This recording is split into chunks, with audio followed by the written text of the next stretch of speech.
大家好，我係 Margaret。白飯係日本料理中嘅主角之一，要煮到口感 Q 彈嘅日本米，其實一啲都唔難㗎。只要掌握幾個竅門，喺屋企都可以輕鬆煮出 Q 彈飽滿嘅日本米飯。今次我哋用嘅日本米品種係月光米。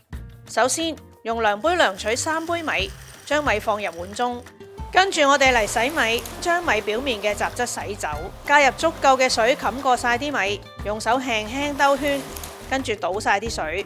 重複2至3次就夠啦，跟住就係浸米啦。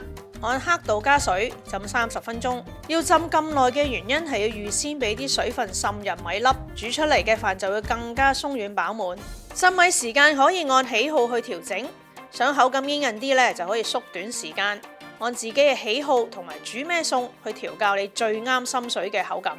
今次我哋用日本製電飯煲 IH 技術，將鐵釜均勻加熱，將熱力徹底傳遞到米心，利用高溫帶出每一粒米飯嘅甘甜，煮出飽滿又鬆軟嘅口感。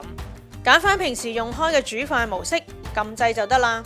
飯煮熟之後，記得唔好即刻打開煲蓋啊，要利用餘溫再焗大概10分鐘。哇，好香啊！